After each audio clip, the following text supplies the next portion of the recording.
The first question. I have been thinking all day of a way to ask the question, how to stop thinking?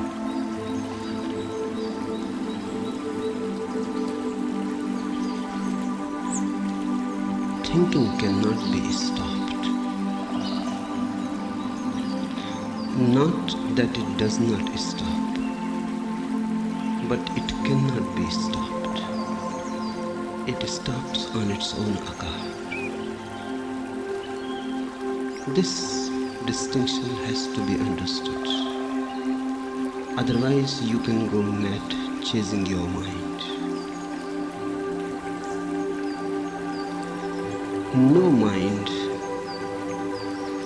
does not arise by stopping thinking.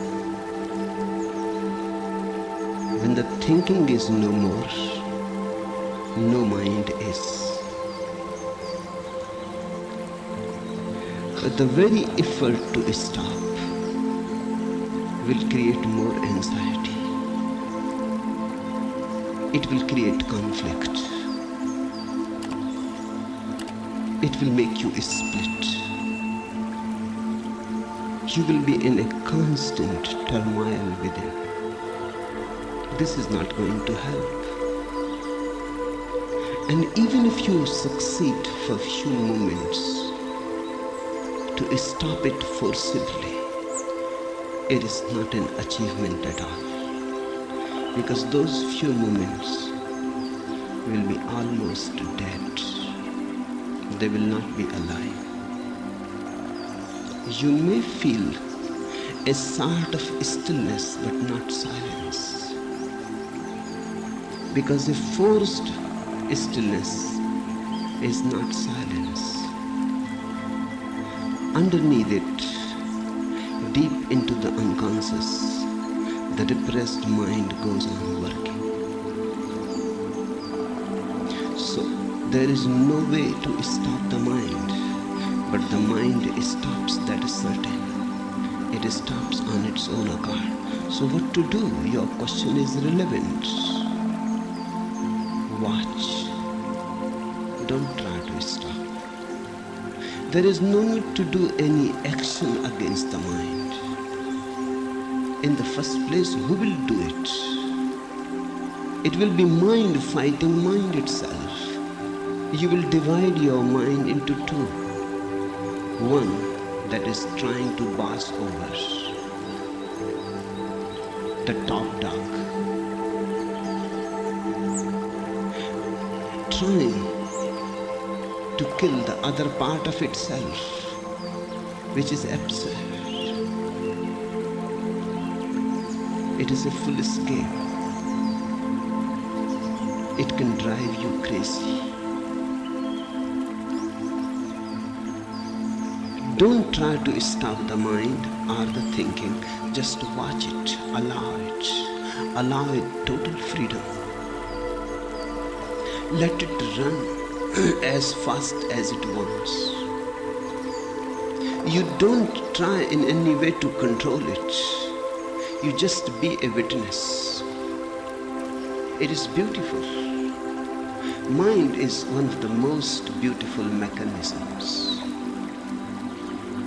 Science has not yet been able to create anything parallel to mind.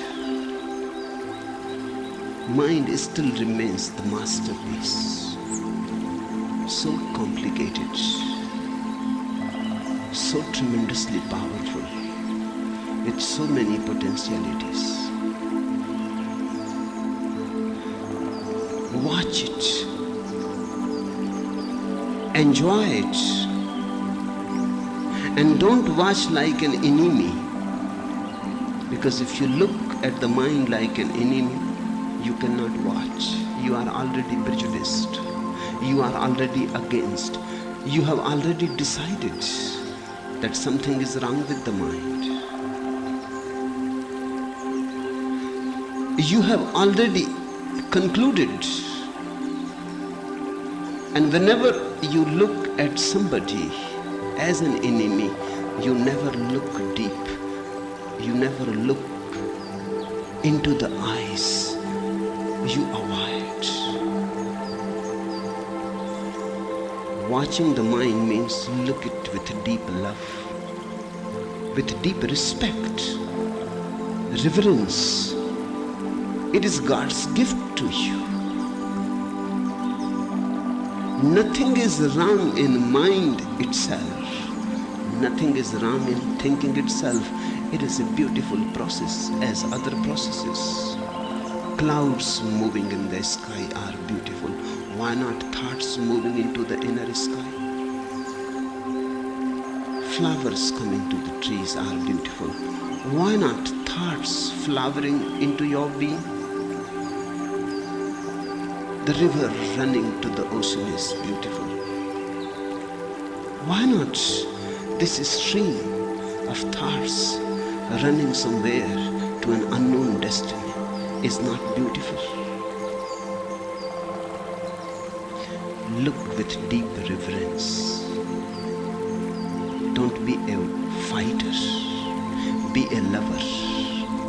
Watch the subtle nuances of the mind, the subtle turns, the beautiful turns, the sudden jumps and leaps, the games that mind goes on playing, the dreams that it weaves, the imagination and the memory, 1001 projections that it creates. Watch, standing there, aloof, distant, not involved.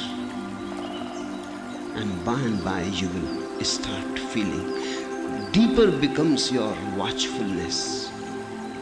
Deeper becomes your awareness, and gaps starts arising. Intervals. One thought goes and another has not come, and there is a gap. One cloud has passed, another is coming, and there is a gap. In those gaps, for the first time, you will have glimpses of no mind.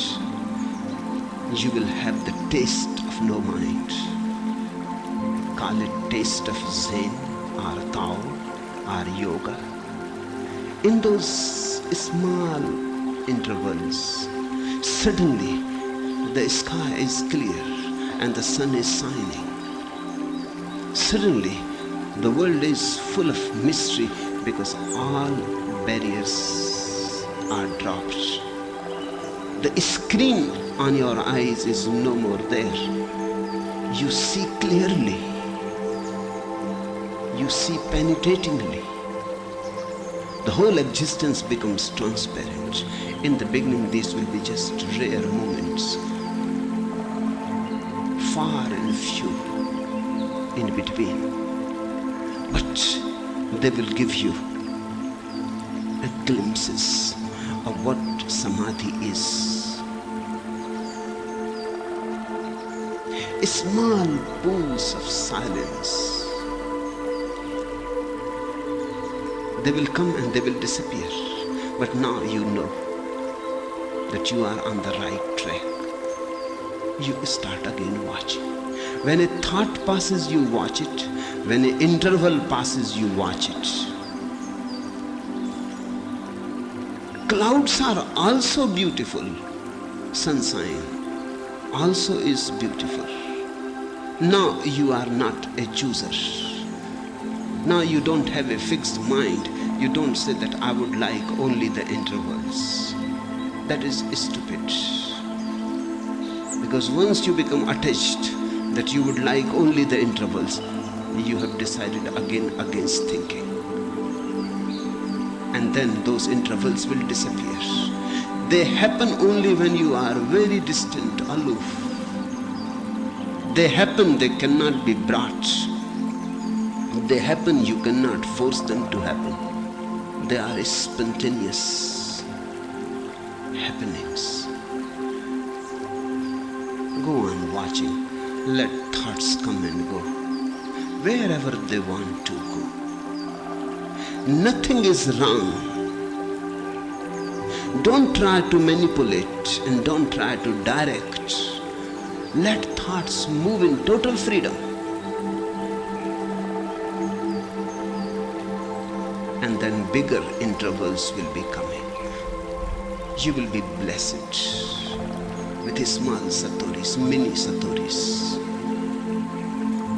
Sometimes minutes will pass and no thought will be there. There will be no traffic. A total silence, undisturbed. When the bigger gaps will come, you will not only have clarity to see into the world. With the bigger gaps, you will have a new clarity arising. You will be able to see into the inner worlds. With the first gaps, you will see into the world. Trees will be more greener than they look right now. You will be surrounded by an infinite music, the music of the spheres. You will be suddenly in presence of God, ineffable, mysterious, touching you, although you cannot grasp it. Within your reach and yet beyond. With the bigger gaps, the same will happen inside. God will not only be outside, you will be suddenly surprised. He is inside also. He is not only in the seen, He is in the seer also, within and without. By and by. But don't get attached to that too. Attachment is the foot for the mind to continue. Non-attached witnessing is the way to stop it without any effort to stop it. And when you start enjoying those blissful moments, your capacity to retain them for longer periods arises. Finally, eventually, one day, you become master. Then when you want to think, you think. If thought is needed, you use it. If thought is not needed, you allow it to rest. Not that mind simply is no more there. Mind is there. But you can use it or not use it. No, it is your decision. Just like legs. If you want to run, you use them. If you don't want to run, you simply rest. Legs are there. In the same way, mind is always there. When I am talking to you, I am using the mind. There is no other way to talk. When I am answering your question, I am using the mind. There is no other way. I have to respond and relate. And mind is a beautiful mechanism. When I am not talking to you and I am alone, there is no mind. Because it is a medium to relate. Sitting alone, it is not needed. You have not given it a rest. Hence, the mind becomes mediocre, continuously used, tired, and goes on and on and on. Day it works, night it works. In the day you think, in the night you dream. Day in, day out, it goes on working. If you live for 70 or 80 years, it will be continuously working. Look at the delicacy and the endurability of the mind. So delicate. In a small head, all the libraries of the world can be contained. All that has ever been written can be contained in one single mind. Tremendous is the capacity of the mind. And in such a small space, in fact, it is not making much noise. If scientists someday become capable to create a parallel computer-like mind, computers are there, but they are not yet minds. They are still mechanisms. They have no organic unity. They don't have any center yet. If someday it becomes possible, and it is possible, that scientists may someday be able to create minds, then you will know how much space that computer will take and how much noise it will make. Mind is making almost no noise, goes on working silently, and such a servant for 70, 80 years. And then too, when you will be dying, your body may be old, your mind remains young. Its capacity remains yet the same. Sometimes if you have used it rightly, it even increases with your age. Because the more you know, the more you understand, the more you have experienced and lived, the more your mind becomes capable.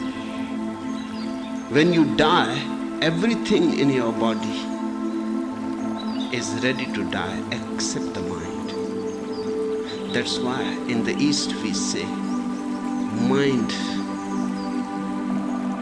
leaves the body, enters another womb, because it is not yet ready to die. The rebirth is of the mind. Once you have attained the state of samadhi, no mind, then there will be no rebirth. Then you will simply die, and with your dying, everything will be dissolved, your body, your mind. Only your witnessing soul will remain.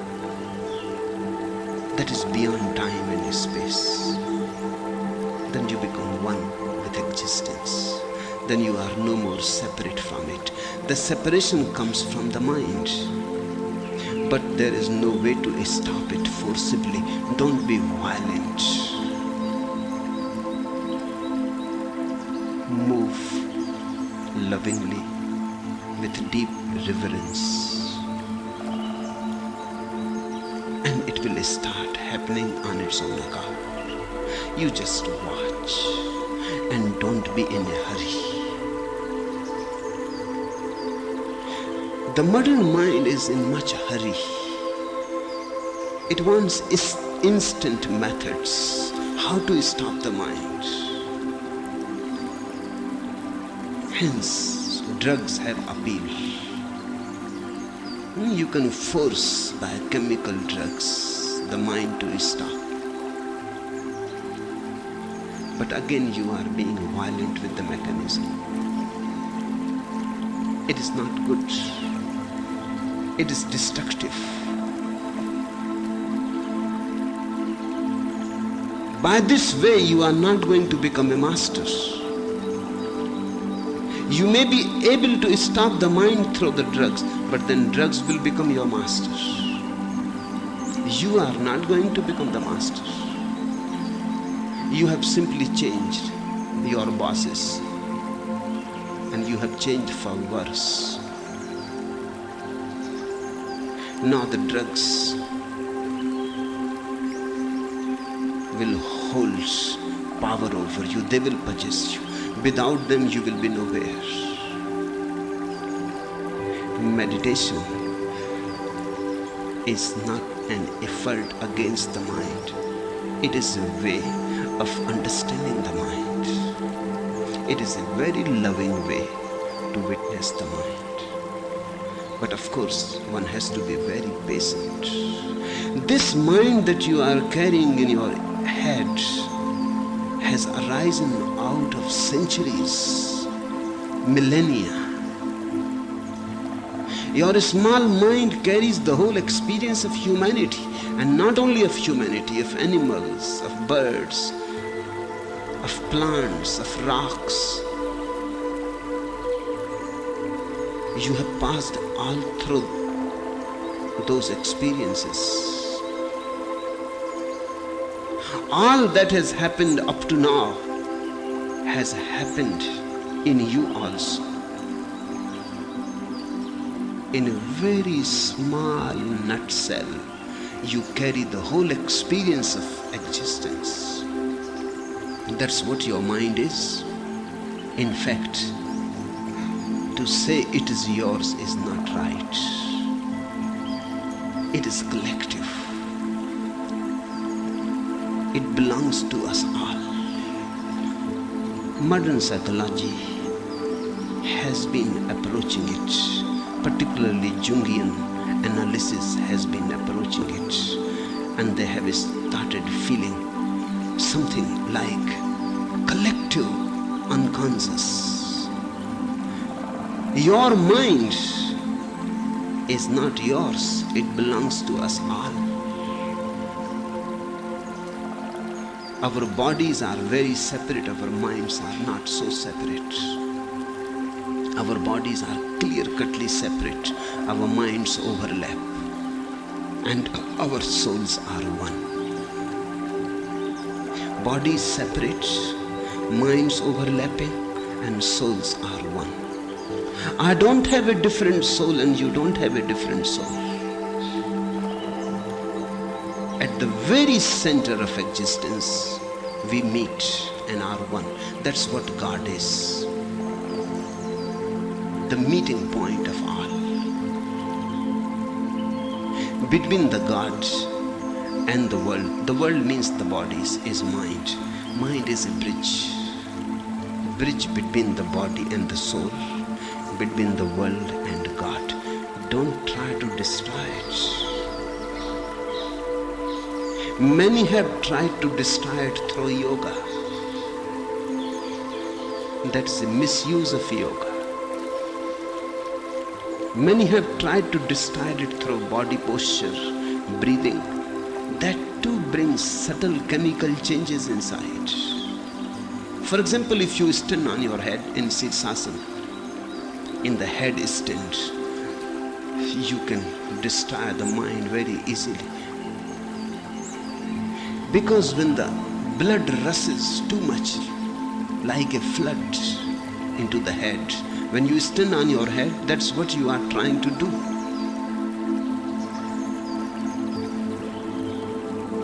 The mind mechanism is very delicate.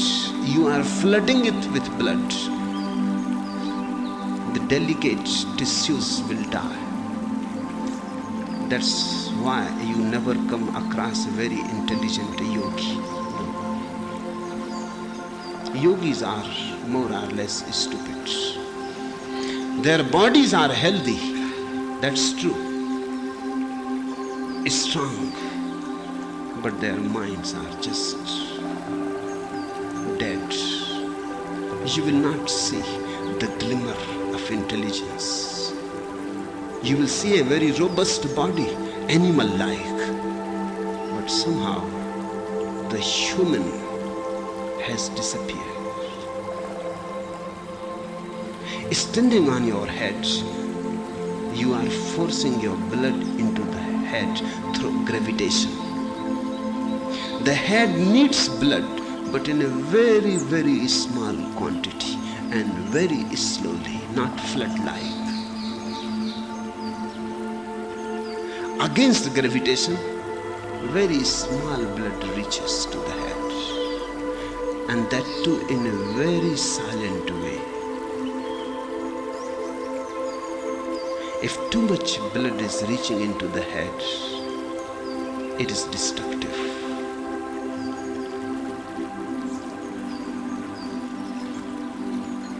Yoga has been used to kill the mind.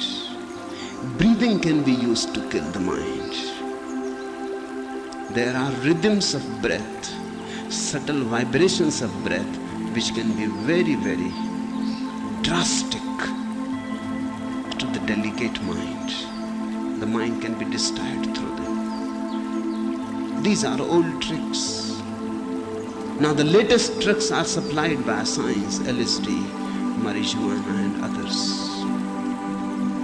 More and more sophisticated drugs will be available sooner or later. I am not in favor of stopping the mind.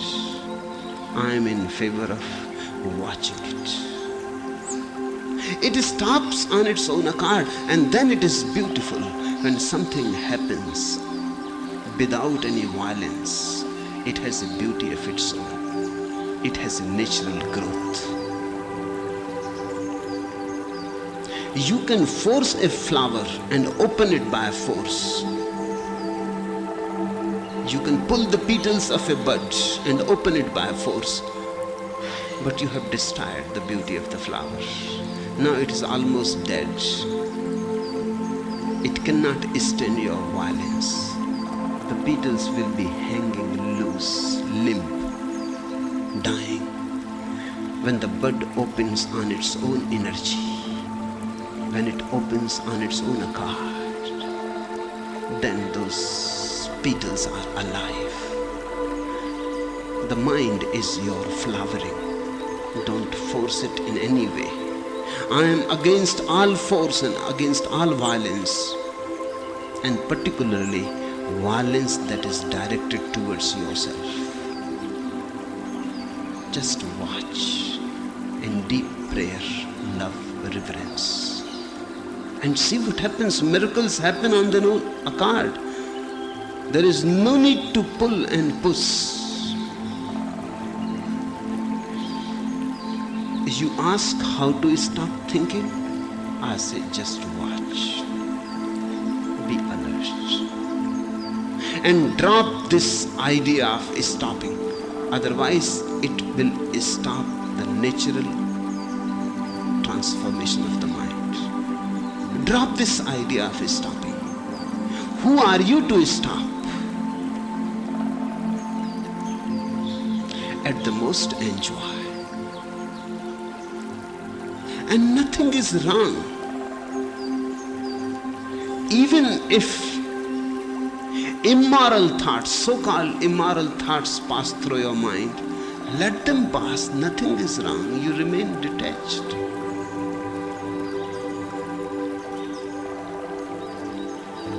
No harm is being done. It is just fiction. You are seeing an inner movie. Allow it its own way, and it will lead you by and by to the state of no mind. Watching ultimately culminates into no mind. No mind is not against mind. No mind is beyond mind. No mind does not come by killing and destroying the mind. No mind comes when you have understood the mind so totally that thinking is no more needed.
Man can be happy, more happy than the birds, more happy than the trees, more happy than the stars, because man has something which no tree, no bird, no star has.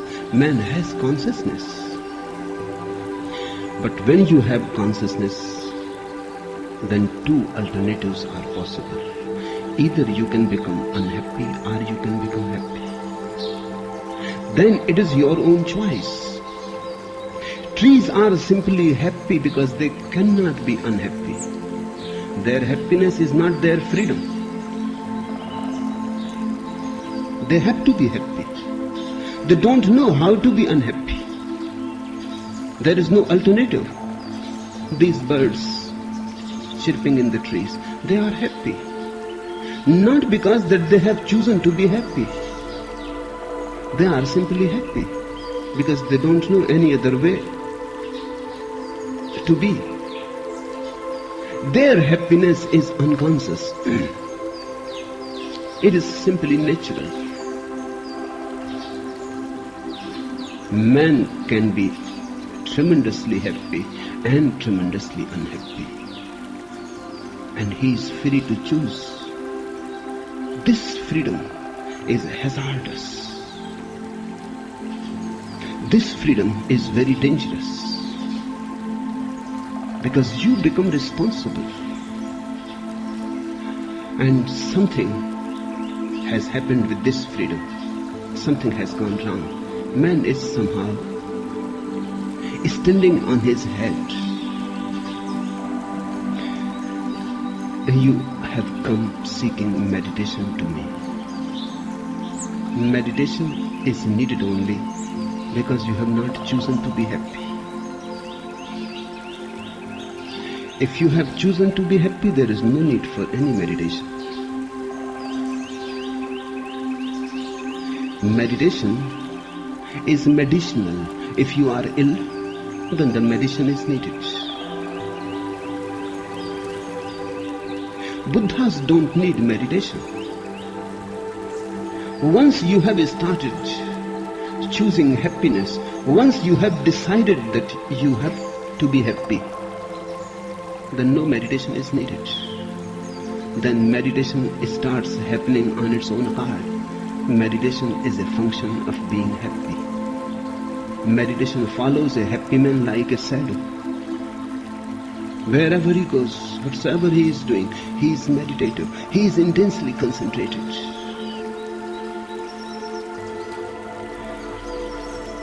But the word meditation and the word medicine come from the same root. That is very significant. Meditation is also medicine.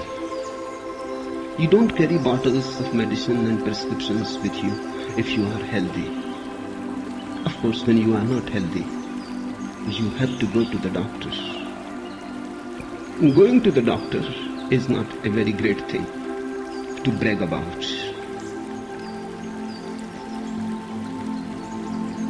One should be happy, so the doctor is not needed. So many religions are there because so many people are unhappy. A happy person needs no religion. A happy person needs no temple, no church. Because for a happy person, the whole universe is a temple, and the whole existence is a church. The happy person has nothing like religious activity because his whole life is religious. Whatsoever you do with happiness is a prayer. Your work becomes worship.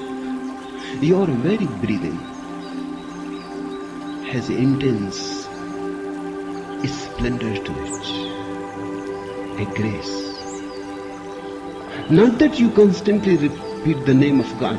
Only foolish people do that. Because God has no name. And by repeating some assumed name, you simply dull your own mind. By repeating His name, you are not going to go anywhere. A happy man simply comes to see God is everywhere. You need happy eyes to see Him. What has gone wrong?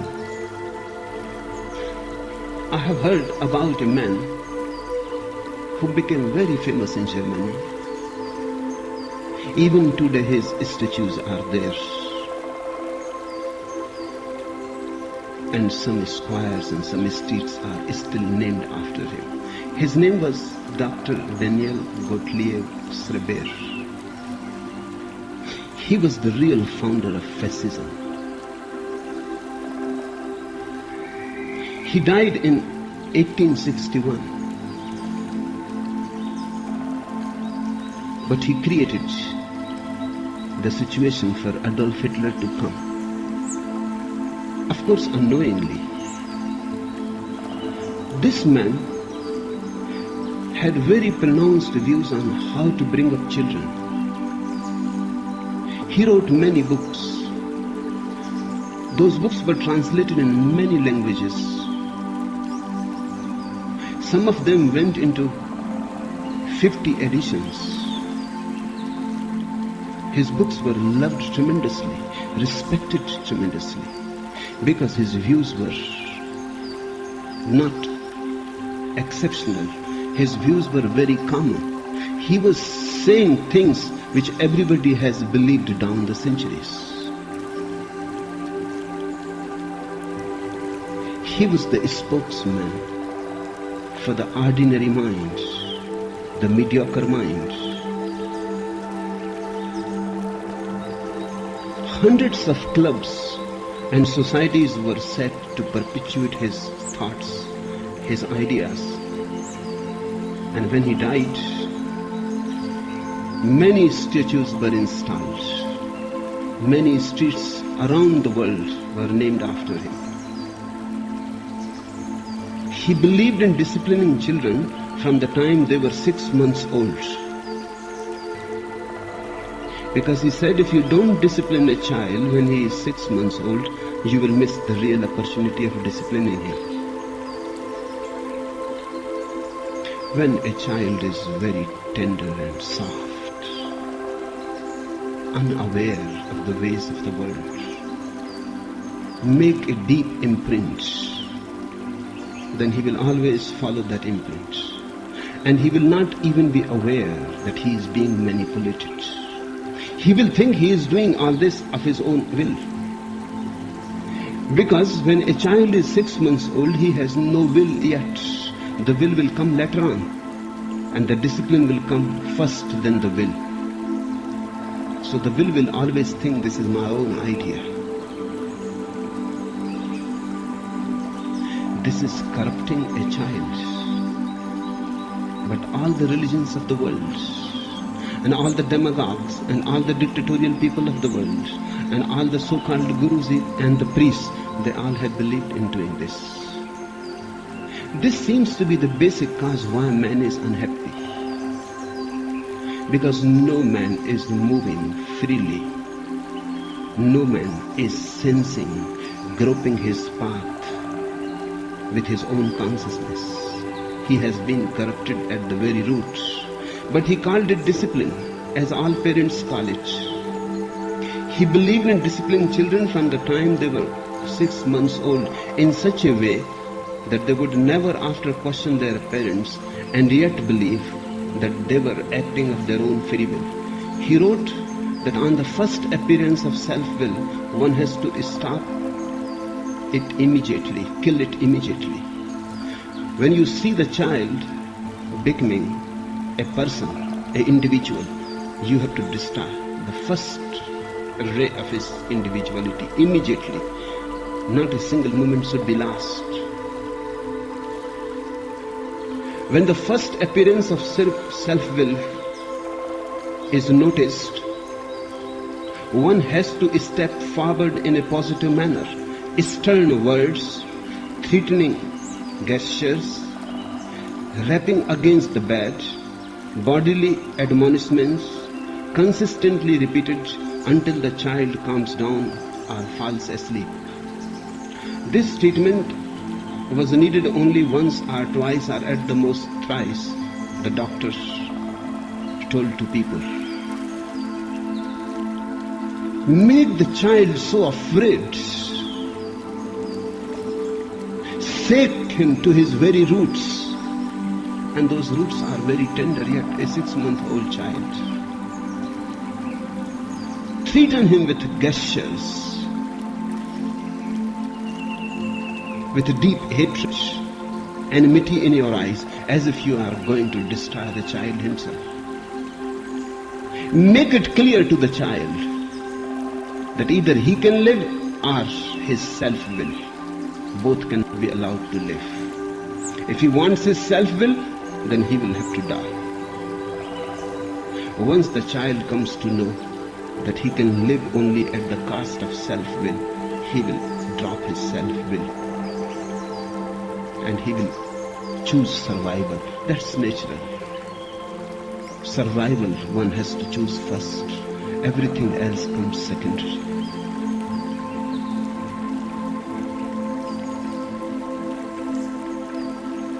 And then one is master of the child forever. From now, a glance, a word, or a single threatening gesture is sufficient to rule the child. What happened to his own children? Nobody bothered.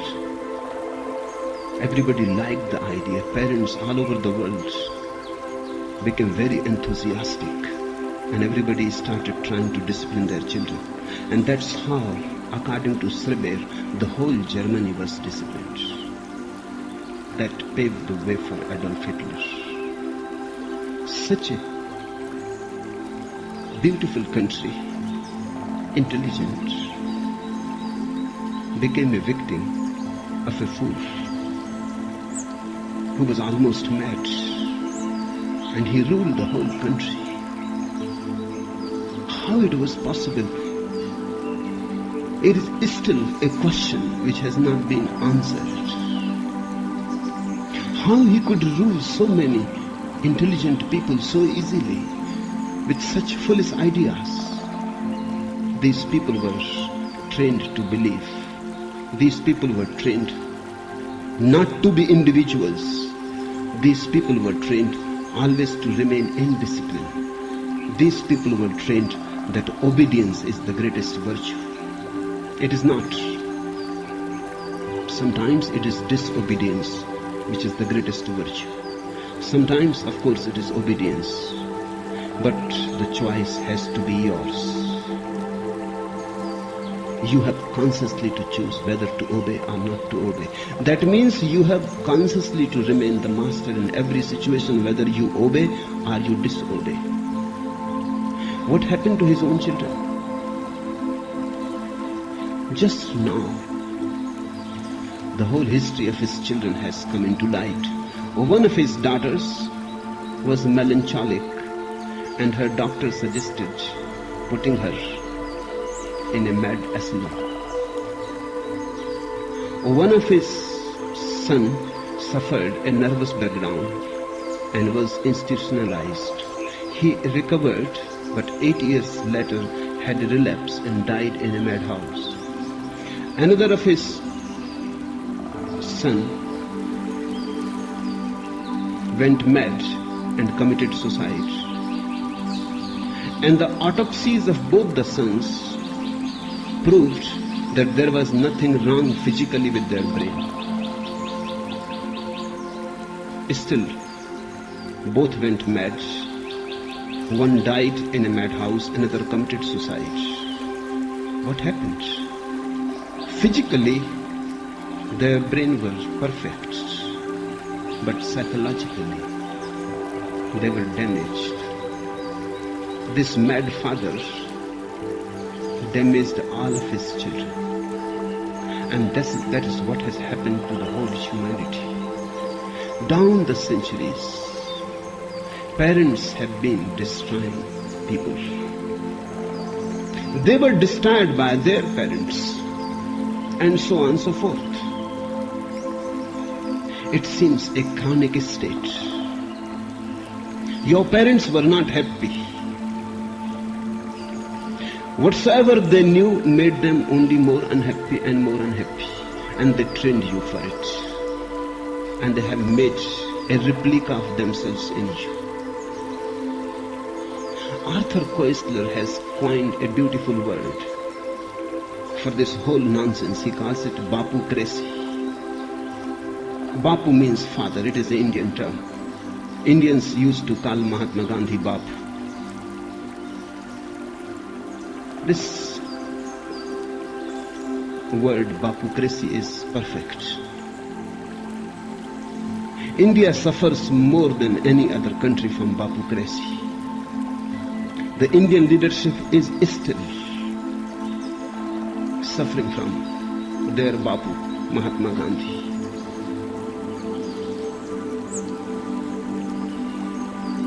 Each child is destroyed by the Babus. Of course, they were destroyed by their Babus. So I am not saying that it is their responsibility. It is an unconscious, chronic state that perpetuates itself. So there is no need of complaining against your parents. That is not going to help. The day you understand, you have to consciously drop it and come out of it. Be an individual if you want to be happy. If you want to be happy, then start choosing on your own. There are many times you will have to be disobedient. Be. There are many times you will have to be rebellious. Be. There is no disrespect implied in it. Be respectful to your parents. But remember that your deepest responsibility is towards your own being. Everybody is dragged and manipulated. So nobody knows what is one's destiny. What really you always wanted to do, you have forgotten. And how you can be happy. Somebody who could have been a poet is just a money lender. Somebody who could have been a painter is a doctor. Somebody who could have been a doctor, a beautiful doctor, is a businessman. Everybody is displaced. Everybody is doing something that he never wanted to do. Hence unhappiness. Happiness happens when you fit with your life. When you fit so harmoniously that whatsoever you are doing is your joy. Then suddenly you will come to know meditation follows you. If you love the work that you are doing, if you love the way you are living, then you are meditative. Then nothing distracts you. When things distract you, that's simply so that you are not really interested in those things. A real person takes the courage to move with things that make him happy. If he remains poor, he remains poor. He has no complaint about it. He has no grudge. He says, I have chosen my way. I have chosen the cuckoos and the butterflies and the flowers. I cannot be rich. That's okay. But I am rich because I am happy. This type of man will never need any method to concentrate because there is no need. He is in a concentration. His concentration is spread all over his life. 24 hours he is in a concentration. Man has gone completely topsy-turvy. You forget the intrinsic values of your life, your happiness, your joy, your delight. You always choose something of the outside and you bargain with something of the inside. You lose the within and you gain the without. But what you are going to do, even if you get the whole world at your feet and you have lost yourself, even if you have conquered all the riches of the world and you have lost your own inner treasure, what you are going to do with it? This is the misery. If you can learn one thing with me,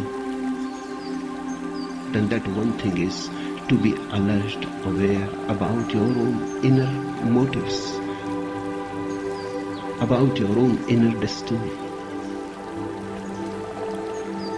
Never lose sight of it, otherwise you will be unhappy. And when you are unhappy, then people say, meditate and you will become happy. They say, concentrate and you will become happy. Pray and you will become happy. Go to the temple, be religious, be a Christian or a Hindu and you will be happy. This is all nonsense. Be happy and meditation will follow. Be happy and religion will follow. Happiness is a basic condition. With me, happiness comes first. Joy comes first. A celebrating attitude comes first. A life-affirming philosophy comes first. Enjoy. If you cannot enjoy your work, change. Don't wait. Because all the time that you are waiting for Godot. Godot is never to come. One simply waits and wastes one's life. For whom? For what you are waiting? If you see the point that you are miserable in a certain pattern of life, then all the old traditions say, you are wrong. I would like to say the pattern is wrong, and try to understand the difference of emphasis. You are not wrong. Just your pattern, the way you have learned to live is wrong. The motivations that you have learned and accepted as yours are not yours. They don't fulfill your destiny. They go against your grain. They go against your element. Nobody else can decide for you. All their commandments, all their orders, all their moralities are just to kill you. You have to decide for yourself. You have to take your life in your own hands. Otherwise, life goes on knocking at your door and you are never there. You are always somewhere else. If you were going to be a dancer, life comes from that door because life thinks you must be a dancer by now. It knocks there, but you are not there. You are a banker. And how life is expected to know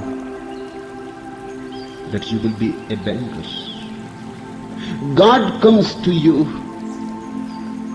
the way He wanted you to be.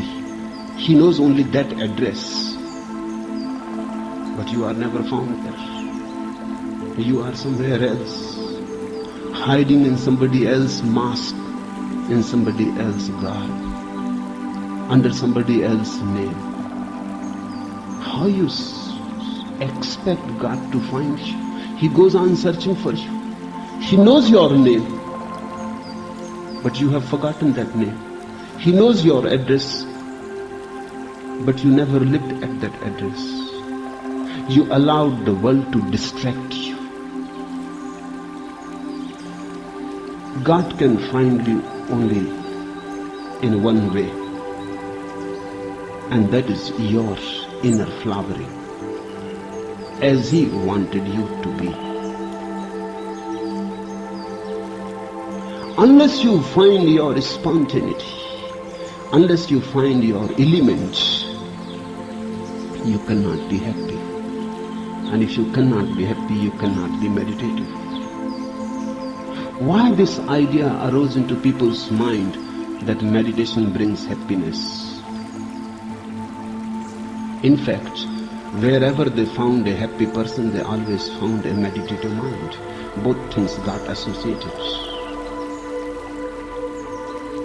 Whenever they found the beautiful meditative milieu surrounding a man, they always found he was tremendously happy, vibrant with bliss, radiant. It became associated. They thought happiness comes when you are meditative. It was just the other way around. Meditation comes when you are happy. But to be happy is difficult, and to learn meditation is easy. To be happy means a drastic change in your way of life. Abrupt change. Because there is no time to lose. A sudden change, a sudden clash of thunder, a discontinuity. That's what I mean by sannyas, a discontinuity with the past, a sudden clash of thunder, and you die to the old and you start afresh from ABC. You are born again. You again start your life as you would have done if there was no enforced pattern by your parents, by your society, by the state. As you must would have done if there was nobody to distract you. You have to drop those all patterns that have been forced on you. And you have to find your own inner flame.